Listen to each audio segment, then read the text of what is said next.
जो हुआ अच्छा हुआ, जो होगा अच्छा होगा। स्वयं को मुझ पर छोड़ दो, अपने कर्म पर ध्यान दो। कर्म ऐसा जो स्वार्थरहित पाप रहित हो।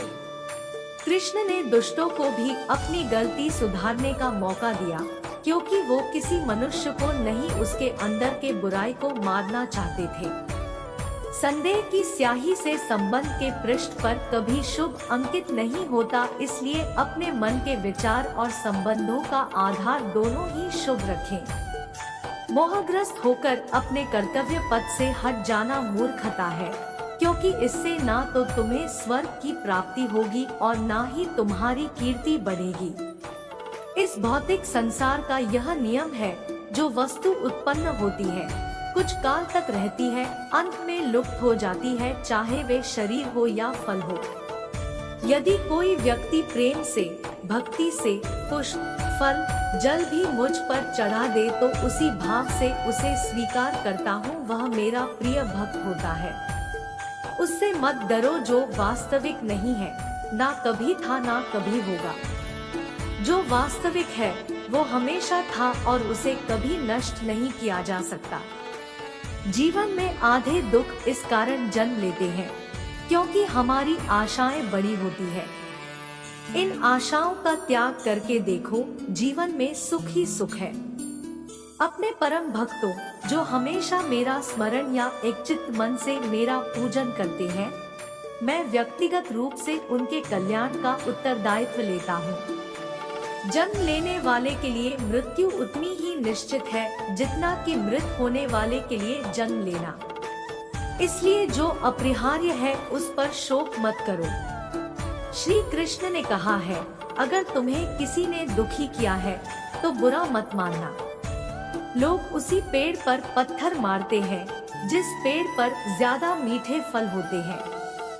अंतकाल में जो मनुष्य मेरा स्मरण करते हुए देह त्याग करता है, वह मेरी शरण में आता है। इसलिए मनुष्य को चाहिए कि अंतकाल में मेरा चिंतन करे। यह सच बात है कि भूल करके इंसान कुछ सीखता है, परंतु इसका यह मतलब नहीं कि वह जीवन भर भूल करता रहे और कहे कि हम सीख रहे हैं। कृष्ण कहते हैं, इस जगत में मनुष्य भौतिक वस्तुओं का भोग कर सकता है। अगर वे चाहे तो सब कुछ छीन सकते हैं। मनुष्य कुछ भी नहीं कर सकता। स्वार्थ से रिश्ते बनाने की कितनी भी कोशिश करें, वो कभी नहीं बनते हैं। और प्रेम से बने रिश्तों को कितना भी तोड़ने की कोशिश करें, वो कभी नहीं टूटते।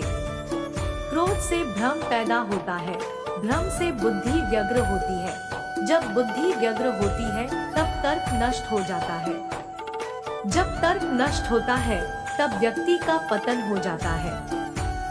आत्मा न तो जन्म लेती है, न कभी मरती है, और न ही इसे कभी जलाया जा सकता है, न ही पानी से गीला किया जा सकता है। आत्मा अमर और अविनाशी है। अगर व्यक्ति शिक्षा से पहले संस्कार, व्यापार से पहले व्यवहार और भगवान से पहले माता पिता को पहचान ले तो जिंदगी में कभी कोई कठिनाई नहीं आएगी। विषयों का चिंतन करने से विषयों की आसक्ति होती है, आसक्ति से इच्छा उत्पन्न होती है और इच्छा से क्रोध होता है, क्रोध से सम्मोहन और अविवेक उत्पन्न होता है। कृष्ण कहते हैं, जैसे प्राणी अपने पुराने कपड़ों उतार कर फेंक देता है, नए को धारण करता है, उसी प्रकार यह आत्मा पुराने शरीर से त्याग करके नया शरीर प्राप्त करती है। तुम उसके लिए शोक करते हो जो शोक करने के योग्य नहीं है, और फिर भी ज्ञान की बातें करते हो। बुद्धिमान व्यक्ति ना जीवित और ना ही मृत व्यक्ति के लिए शोक करते हैं। मन की गतिविधियों, होश, श्वास और भावनाओं के माध्यम से भगवान की शक्ति सदा तुम्हारे साथ है और लगातार तुम्हें बस एक साधन की तरह प्रयोग कर सभी कार्य कर रही है। हर किसी के अंदर अपनी ताकत और अपनी कमजोरी होती है। मछली जंगल में नहीं दौड़ सकती और शेर पानी में राजा नहीं बन सकता, इसलिए अहमियत सभी को देनी चाहिए। धर्म युद्ध में कोई भी व्यक्ति निष्पक्ष नहीं रह सकता है। धर्म युद्ध में जो व्यक्ति धर्म के साथ नहीं खड़ा है, इसका मतलब है वह अधर्म का साथ दे रहा है, वह अधर्म के साथ खड़ा है। अगर कोई मनुष्य हमारे साथ बुरा कर रहा है तो उसे करने दो, यह उसका कर्म है और समय उसके कर्म का फल उसे जरूर देगा। लेकिन हमें कभी भी किसी के साथ बुरा नहीं करना चाहिए, क्योंकि यही हमारा धर्म है।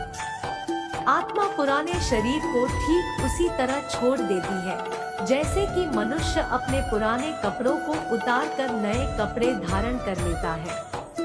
परिवर्तन इस संसार का नियम है। कल जो किसी और का था, आज वो तुम्हारा है एवं कल वो किसी और का होगा। आत्मा न तो जन्म लेती है, न कभी मरती है और न ही इसे कभी जलाया जा सकता है, न ही पानी से गीला किया जा सकता है। आत्मा अमर और अविनाशी है। धरती पर महापापी कंस के अत्याचारों से लोगों को मुक्ति दिलवाने के लिए जन्मे भगवान श्री कृष्ण ने न सिर्फ इस संसार को आपस में प्रेम करना सिखाया, बल्कि कई ऐसे प्रेरणादायक और अनमोल सीख भी दी जिनको अगर हम सभी अपने जीवन में उतार ले तो निश्चय ही एक सफल और श्रेष्ठ जिंदगी जी सकते हैं। इसके साथ ही श्री कृष्ण ने हिंदू धर्म के पवित्र ग्रंथ श्रीमद्भगवत गीता के माध्यम से मनुष्य के जन्म मरण के चक्र की खूबसूरत व्याख्या की है और मनुष्य को इस संसार रूपी मोह से निकालकर मोक्ष प्राप्ति का सूत्र बताया है। वहीं हम आपको अपने इस आर्टिकल में भगवान श्री कृष्ण के कुछ उत्तम विचारों को उपलब्ध करवा रहे हैं, जिसे पढ़कर न सिर्फ आप लोगों के मन में अपने जीवन में आगे बढ़ने की प्रेरणा मिलेगी, बल्कि एक दूसरे के प्रति आदर सम्मान का भाव पैदा होगा, आपसी रिश्ते मजबूत होंगे। इसके साथ ही जीवन जीने की सही कला के बारे में ज्ञात हो सकेगा। वहीं आप श्री कृष्णा के इन सर्वश्रेष्ठ विचारों को व्हाट्सएप, फेसबुक, ट्विटर, इंस्टाग्राम समेत अन्य सोशल मीडिया साइट्स पर भी शेयर कर सकते हैं और अपने दोस्तों, परिजनों एवं करीबियों से श्री कृष्ण के इन विचारों पर अमल करने के लिए प्रोत्साहित कर सकते हैं, ताकि वे एक श्रेष्ठ जीवन का निर्वहन कर सकें। अत्याधिक क्रोध से भ्रम पैदा होता है, भ्रम से बुद्धि नष्ट होती है और जब बुद्धि नष्ट होती है तब तर्क ही नष्ट हो जाता है। जब तर्क नष्ट होता है तब व्यक्ति का पूरी तरह पतन हो जाता है। सभी मनुष्य अपने विश्वास से निर्मित होते हैं। जैसा वे भरोसा करते हैं वो वैसा ही बन जाता है। अप्राकृतिक कर्म बहुत ज्यादा तनाव पैदा करता है। उससे मत डरो जो कि वास्तविक नहीं है और ना कभी था और ना कभी होगा। जो वास्तविक है वो हमेशा था और उसे कभी नष्ट भी नहीं किया जा सकता है। भगवान श्री कृष्ण ने श्रीमद्भगवत गीता के माध्यम से कहा है कि मनुष्य को अगर अपने जीवन में सफलता हासिल करनी है तो फल की इच्छा किए बिना ही कर्म करना चाहिए। इसके साथ ही भगवान श्री कृष्ण ने अपने विचारों के माध्यम से यह भी कहा है कि जो व्यक्ति भूतकाल को लेकर पश्चाताप करता रहता है उस व्यक्ति का वर्तमान तो खराब हो ही जाता है, इसके साथ ही वह अपने भविष्य के लिए भी कुछ नहीं कर पाता है।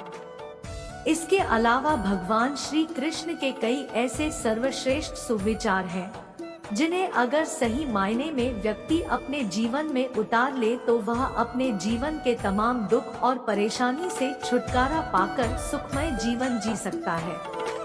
तुम उसके लिए शोक करते हो जो शोक करने के योग्य ही नहीं होते और फिर भी ज्ञान की बातें करते हो। बुद्धिमान व्यक्ति ना तो जीवित और ना ही कभी मृत व्यक्ति के लिए शोक करते हैं।